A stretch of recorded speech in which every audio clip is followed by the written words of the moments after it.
everybody. I am Jiya Nagpal from India. I am 11 years old and I study in grade 7. Today I'll be showing you my project, Generating Energy Through Footsteps. So, with the early rise in demand for electricity throughout the world, it is high time we should think about generating cleaner sources of electricity. Various initiatives have been taken to promote renewable sources of power like the solar, wind, hydro, etc., through which electricity can be generated.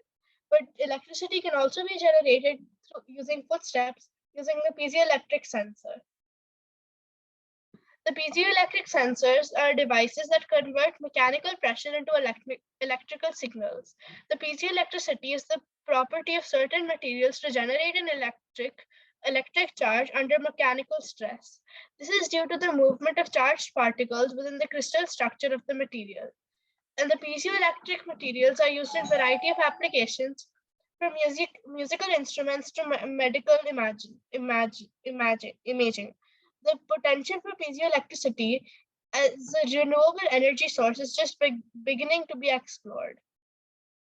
The characteristics of piezoelectric sensors: they have high strength, high voltage output, elastic compliance, wide frequency range. They have an impact resistance, high mechanical strength, and high stability. So in my project, I have used these materials.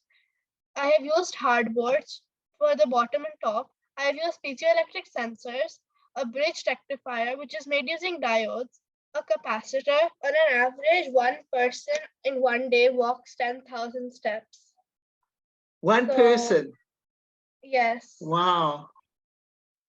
Okay, Piran, that's your exercise for today. Multiply the number of people in the world by 10,000 steps, please. Quickly. How's your calculator going? That's around 800 million steps, actually.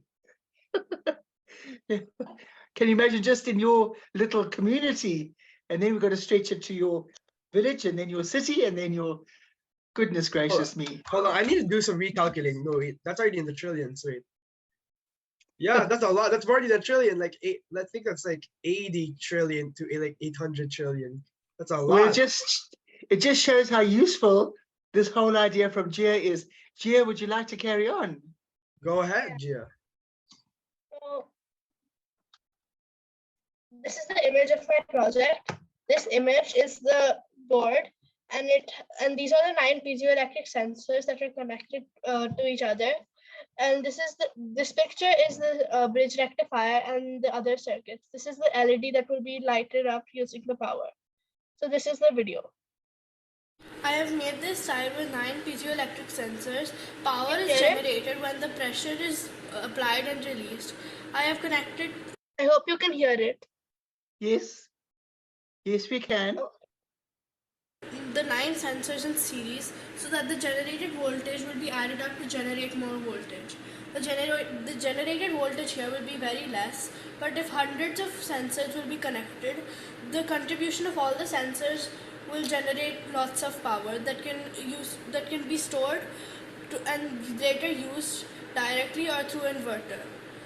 The generated power here is then rectified through the bridge rectifier, and this is used to generate pure DC voltage. Now I will show you how it works. When we are pressing 1, it is generating the voltage here.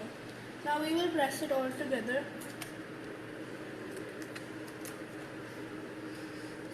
As you can see, more voltage is being generated when we are doing it all together. The LED is also glowing through this power.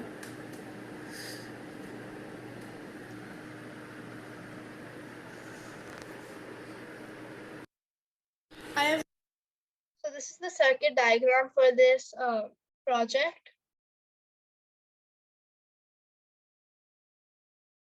And these are the advantages. It is a non-conventional energy system. Power is generated by simply walking or running, and no fuel input or external power is required. It is easily applicable at places experiencing pressure. It is easily maintainable, and it has less moving parts. Hence, it has long service life. And the generated electricity can be stored in a battery, which can be used later. An extremely wide dynamic range.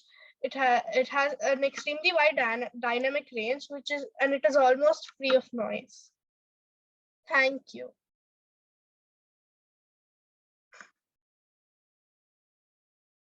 Kieran? That presentation was definitely on the very technical side. I almost couldn't catch up with all those fancy words being thrown around and all the new topics that were discussed. But good thing I have heard of this kind of technology before, so I'm not completely alien to it. Right. So Celeste, if you have any questions, you could start, and then maybe I could ask a question. We could do some alternating questions. Okay, sure. Thank you, Perrin.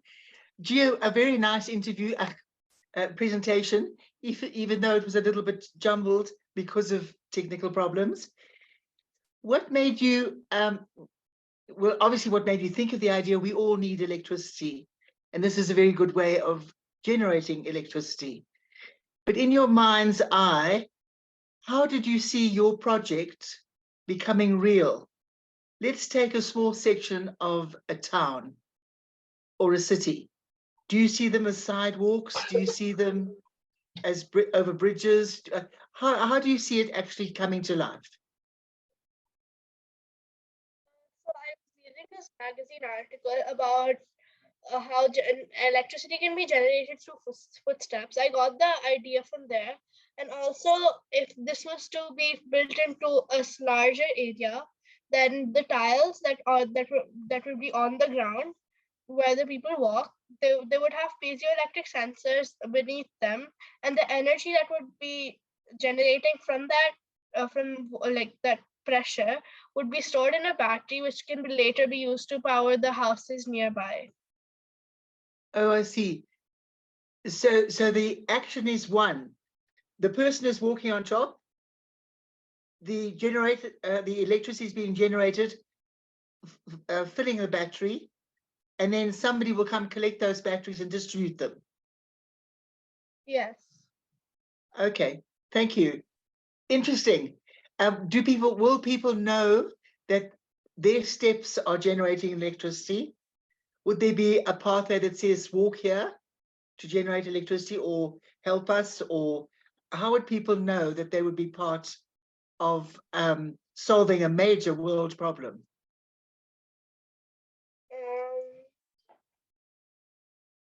Like we can put some like sign or something saying that there's like sensors and all beneath, and it's producing energy.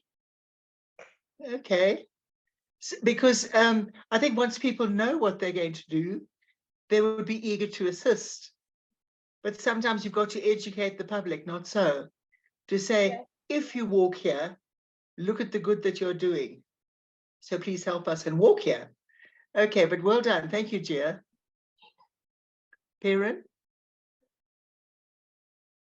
This can All right. also be used in other places like dance floors and treadmills. Oh, that's clever. That's clever. So as I saw before, you've made quite the little contraption in real life, on top of being able to explain what it was. So, were you able to power anything, maybe like charge a phone, or how much power were you able to generate from that? Since this was like at a very smaller scale, we were not able to produce that much electricity through just 9 piezoelectric sensors. So we could power this small LED, but to do it at a larger scale, more like hundreds of piezoelectric sensors would be required. And yeah, You know, nature definitely always surprises us with its ways of being useful. And I'm glad to see that Gia recognized aspect of nature that is often overlooked. And I see that maybe Gia, what do you think about being the one possibly designing subways where there are a lot of people walking around, and Gia could be the one to be like, hey, I think we should put these kinds of sensors down there. So what do you think about that? Do you think you could design a future subway or be an engineer like that in the future? Yes, I can try to uh, extend this to a larger scale by putting it in real places, and it will actually be useful, and lots of power can be used to power the houses. All right. I also want to compare it with other renewable resources to see how efficient this is. And like I can compare it with solar energy or wind energy to see how much power they're producing and how much this can produce. Okay. Um, So it's Jiya, would there be, excuse me, Piran, would there go be ahead. Go ahead. any cost? Would there be any cost to the house owner? Would they have This to buy the battery from the municipality, or would this be a municipal service, perhaps? that I have to research on, but the cost of this whole project that I have made here, it was not more than $5. For how long a strip of walking? You know, was it a city block, or But how many meters long would that be? Or is it not measured like that? Do you not measure it like that? it's like one tile that I just made that here, it cost me $5. It wasn't much. So if this was Okay, to be extended to a larger scale, it wouldn't cost that much. And yeah, okay. Now I was just thinking, your $5 that you tested, how long was how big was the piece of walking? How big was the part of the project that cost you $5? it was like 1 foot ish. That Okay, so it was a small project area, and that yes, cost you $5 to produce. yes. Okay. All Okay, right. thank you very much. So it's already 2 o'clock. So that means that Gia's segment is over, and I think we have our next presenters. Thank you so much, Gia.